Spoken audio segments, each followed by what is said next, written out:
മണ്ണിന്റെ മക്കൾ വാദം മലയാളികൾ അടക്കമുള്ള അന്യസംസ്ഥാനക്കാർ ആശങ്കയിൽ. മണ്ണിന്റെ മക്കൾ വാദമുയർത്തി തദ്ദേശീയർക്ക് ജോലി സംവരണം ഉറപ്പുവരുത്തുന്ന കരട് ബില്ലിന് അംഗീകാരം നൽകി കർണാടകത്തിലെ കോൺഗ്രസ് സർക്കാർ.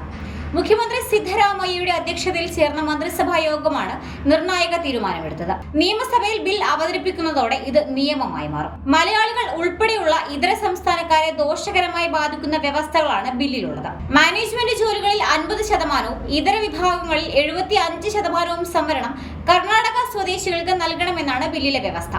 ഗ്രൂപ്പ് CD കാറ്റഗറി ജോലികളിൽ കർണാടക സ്വദേശികൾക്ക് മാത്രമേ ഇനി മുതൽ നിയമനം നടത്താൻ സാധിക്കുകയുള്ളൂ എന്ന വിശദീകരണ കുറിപ്പ് ഇതിനു പുറമെ മുഖ്യമന്ത്രി സിദ്ധരാമയ്യ എക്സിൽ നൽകിയിരുന്നു. വ്യാപക പ്രതിഷേധത്തിനിടയിൽ ഈ പോസ്റ്റ് മുഖ്യമന്ത്രി എക്സിൽ നിന്നും നീക്കിയിട്ടുണ്ട്. തദ്ദേശവാസി ആരാണെന്ന് ബില്ലിൽ കൃത്യമായി നിർവചിച്ചിട്ടുണ്ട്. കർണാടകയിൽ ജനിച്ച് 15 വർഷമായി സംസ്ഥാനത്ത് സ്ഥിര താമസമാക്കിയ വ്യക്തിയായിരിക്കണം. കന്നഡ ഭാഷ എഴുതാനും വായിക്കാനും സാധിക്കുന്നയാളായിരിക്കണം. കന്നഡ ഒരു ഭാഷയായുള്ള സെക്കൻഡറി സ്കൂൾ സർട്ടിഫിക്കറ്റ് നിർബന്ധമാണ്.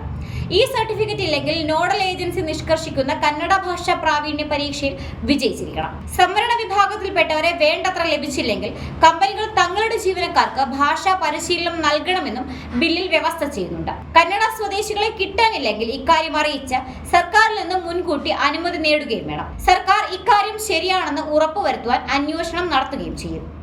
ആളെ കിട്ടിയില്ലെങ്കിലും പിഴ. തദ്ദേശീയരായ ജീവനക്കാരുടെ എണ്ണം ഒരു ഘട്ടത്തിലും നിശ്ചിത ശതമാനത്തിൽ കുറയരുതെന്ന് ബില്ലിൽ വ്യവസ്ഥ ചെയ്യുന്നുണ്ട്.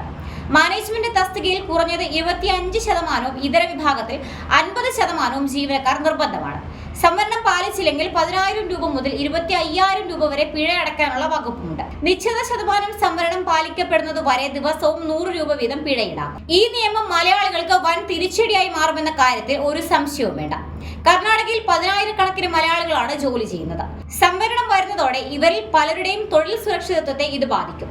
ഭാവിയിൽ ബംഗളൂരുവിലെ IT കമ്പനികളിൽ പോലും മലയാളികൾക്ക് ജോലി ലഭിക്കാനുള്ള സാധ്യത ഇല്ലാതെയാകും. കർണാടകയിൽ സ്ഥാപനം നടത്തുന്നവർക്ക് കൂടുതൽ തദ്ദേശീയരെ ജോലിക്കെടുക്കേണ്ട അവസ്ഥയും സംജാതമാകും. ഭരണഘടനാ വിരുദ്ധമായ ബില്ലാണിതെന്ന വിമർശനം വിവിധ കോണുകളിൽ നിന്ന് ഉയരുന്നുണ്ട്. ബില്ല് നിയമമായാൽ കോടതിയിൽ ചോദ്യം ചെയ്യപ്പെടാനുള്ള സാധ്യതയും നിലനിൽക്കുന്നുണ്ട്. ഒരു കോൺഗ്രസ് സർക്കാരിൽ നിന്നും ഇങ്ങനെയൊരു തിരിച്ചടി ഒരിക്കലും പ്രതീക്ഷിച്ചില്ല എന്ന വികാരമാണ് ഞങ്ങളോട് സംസാരിച്ച ഒട്ടുമിക്ക മലയാളികളും പങ്കുവച്ചത്.